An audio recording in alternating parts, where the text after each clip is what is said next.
The old M1 Garand looked like it had seen better days. Rust spots dotted the barrel, the wood stock was scratched and faded, and when 78-year-old Frank Morrison carried it onto the Marine training range, the young Marines couldn't help but snicker. "That thing belongs in a museum, not on a firing range," laughed Corporal Jackson. But when Frank quietly asked if he could take just one shot, what happened next silenced every Marine on that range and reminded them why some weapons become legends.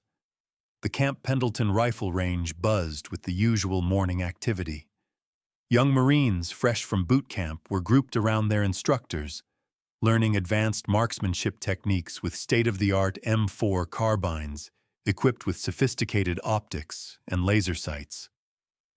The smell of gunpowder mixed with the Southern California heat as dozens of rifles cracked in synchronized precision.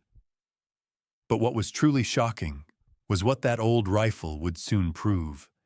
Into this high-tech environment walked Frank Morrison. At 78, he moved with the careful deliberation of age, but there was something in his bearing that spoke of decades of discipline. He wore simple khaki pants, a white polo shirt, and a baseball cap that had seen better years. Slung across his shoulder was a rifle that looked like it had survived a war, because it had. The Marines noticed him immediately, not because of his age, but because of what he was carrying. "Hey, check out Grandpa's antique," whispered Private Rodriguez to his buddy. Sergeant Mike Torres, the range instructor, approached Frank with professional courtesy, tinged with curiosity. "Sir, this is an active training range. Are you supposed to be here?" Frank smiled patiently. "I have permission from Colonel Patterson. I'm Frank Morrison. I was supposed to meet someone here about testing this old rifle." Torres looked at the weathered M1 Garand with barely concealed skepticism. The rifle looked like it had been through hell, which, unknown to Torres, it absolutely had. "Sir, with respect, that weapon looks like it might be unsafe to fire. When was it last inspected?" You haven't seen the biggest surprise yet, because what Frank was about to reveal would shock everyone on that range. Frank reached into his shirt pocket and pulled out a folded piece of paper. "Actually, Sergeant, I inspect it every month. This rifle and I have some history together." He handed Torres the document. It was a letter from the base commander, Colonel Patterson, authorizing Frank Morrison to test fire his personal M1 Garand under supervised conditions. Torres read it twice, then looked up at Frank with new interest. "Mr. Morrison, the Colonel mentions you're a veteran. What unit did you serve with?" "2nd Marine Division, Pacific Theater," Frank said quietly. "This rifle was issued to me at Guadalcanal in 1942. The young Marines who had been eavesdropping suddenly got very quiet. Guadalcanal wasn't just a name in a history book to Marines. It was sacred ground. But this was exactly when everything changed, because Frank was about to demonstrate something that would leave these modern Marines speechless. Corporal Jackson, who had made the museum comment, stepped forward with the cocky confidence of youth. "Sir, no disrespect, but that rifle's probably older than our fathers.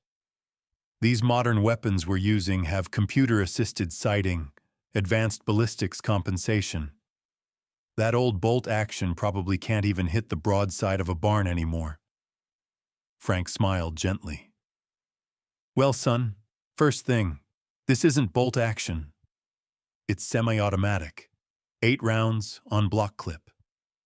And second," he paused, looking down the 300-yard range toward the targets, "would you mind if I took just one shot to see how she's doing?"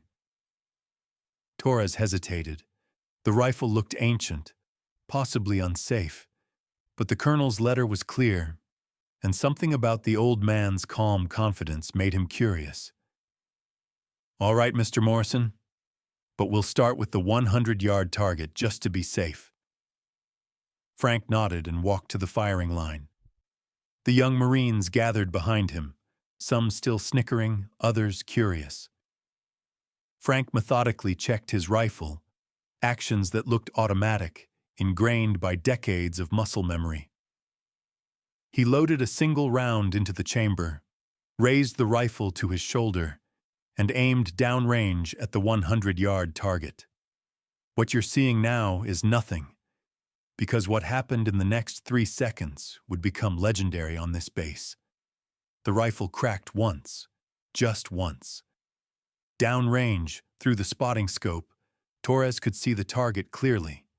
Dead center. Perfect bullseye. "Lucky shot," muttered Jackson. Frank ejected the spent casing, which clinked onto the concrete with the distinctive sound of an M1 Garand. He looked at Torres. "Sergeant, could we try the 300-yard target?" Torres, now genuinely intrigued, nodded. "Go ahead, sir." Frank loaded another round. This time he took a moment longer to sight. The wind was picking up slightly, a factor that would challenge even experienced marksmen with modern equipment. Again, the rifle cracked. Again, perfect center. The Marines weren't laughing anymore. Private Rodriguez whispered, "That's impossible. No iron sights should be that accurate at 300 yards, especially with a rifle that old." Frank heard him. "Son, when this rifle was made, there were no computer chips, no laser rangefinders, no ballistic calculators. There was just the rifle, the Marine, and the target. We learned to work with what we had. But the truth was, Frank hadn't told them the most important thing about that rifle yet." Sergeant Torres stepped forward. "Mr. Morrison, that's impressive shooting, but I have to ask, is there something special about that particular rifle?" Frank's expression grew more serious. "Sergeant, this rifle has 247 confirmed enemy kills in the Pacific Theater. Guadalcanal, Saipan, Iwo Jima. It never jammed once in 3 years of combat. Not once." The range went completely silent except for the wind. Frank continued. "On Iwo Jima, March 3, 1945, this rifle and I held a position for 6 hours while my squad evacuated wounded. I went through 96 rounds that day. Every shot counted, because every shot meant one of my brothers got to go home."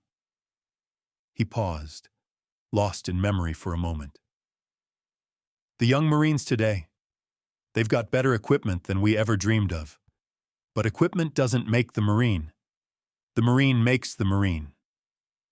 Corporal Jackson, his earlier cockiness completely gone, asked quietly, "Sir, how many battles did you fight in?"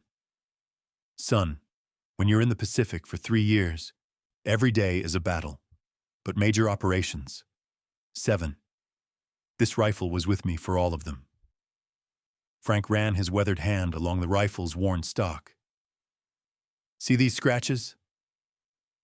That's from coral on Guadalcanal. This dent in the stock? Shrapnel from a mortar on Saipan. That dark stain near the trigger guard? That's not rust, son. That's blood. Mine from when I got hit but kept fighting." Actually, Tyler hadn't learned his biggest lesson yet, because what Frank was about to demonstrate would completely change their understanding of what a Marine could do. Torres, now deeply respectful, asked, "Mr. Morrison, would you be willing to show these Marines what real marksmanship looks like?" Frank looked at the eager young faces around him. "What did you have in mind, Sergeant?" "The 500-yard target, with iron sights, in this wind." The Marines exchanged glances. Even with their modern equipment, the 500-yard target in wind was a challenging shot. Frank loaded 3 rounds into his rifle. "Gentlemen, This rifle was designed when Marines had to make every shot count. We didn't have the luxury of spray and pray. Watch and learn.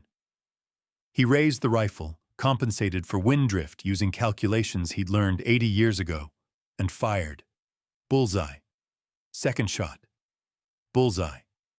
Third shot. Bullseye. 3 perfect shots at 500 yards with iron sights and an 80-year-old rifle. The young Marines erupted in spontaneous applause. But Frank wasn't done teaching them yet. Frank set the rifle down carefully and turned to face the group of young Marines. "Gentlemen, you want to know the real secret of this rifle? It's not the weapon, it's the warrior." He pointed to Corporal Jackson. "Son, come here. Take my rifle. Try that 300-yard shot." Jackson approached hesitantly. The rifle felt heavier than his M4. The balance was different. The sights were basic iron instead of the optical systems he was used to. He aimed, fired, and missed the target completely. "Try again," Frank said patiently. Second shot, barely clipped the edge of the target. "What am I doing wrong, sir?" Frank stepped behind him. "Son, you're fighting the rifle instead of working with it. This weapon has its own personality. You have to learn to speak its language." For the next 20 minutes, Frank coached Jackson through the fundamentals of marksmanship that had been developed in an era before computer assistance. Breathing control, natural point of aim, trigger squeeze, follow through. On his 7th attempt, Jackson hit the bullseye. The range erupted in cheers. "Now you're getting it," Frank smiled. "But remember, I had 3 years of combat to learn this rifle's language. You did it in 20 minutes. You young Marines are impressive." The truth was, this was only the beginning of what Frank would teach them. Word of Frank's demonstration spread quickly through the base. By the next day, Colonel Patterson himself had come to the range to watch the old Marine with the legendary rifle. But Frank had a surprise for the colonel, too. "Colonel," Frank said, "I didn't just come here to show off. I came here to make a donation." He held up his M1 Garand. "This rifle belongs with Marines. I'm 78 years old. When I'm gone, this weapon should continue serving Marines." The colonel was speechless. Frank continued, "But I want it to be used for training. I want young Marines to understand that technology is great, but fundamentals are forever. This rifle can teach them what their great-grandfathers knew about marksmanship." 6 months later, Frank's M1 Garand became the centerpiece of a new training program at Camp Pendleton called Heritage Marksmanship. Every new Marine spent 1 day learning to shoot with iron sights and vintage equipment. Corporal Jackson, now a sergeant, became one of the program's first instructors. And Frank? He visited the base every month, teaching young Marines that the most advanced weapon they'd ever carry wasn't made of steel and wood. It was the mind and spirit of a United States Marine. The rifle was eventually displayed in the base museum, but not behind glass. It remained an active training tool with a plaque that read, "Donated by Frank Morrison, USMC, Pacific Theater, 1942 to 1945. This rifle served with honor in 7 major battles and never failed its Marine. May it continue to serve Marines for generations to come."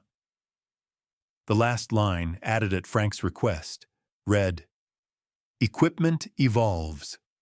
Marines endure."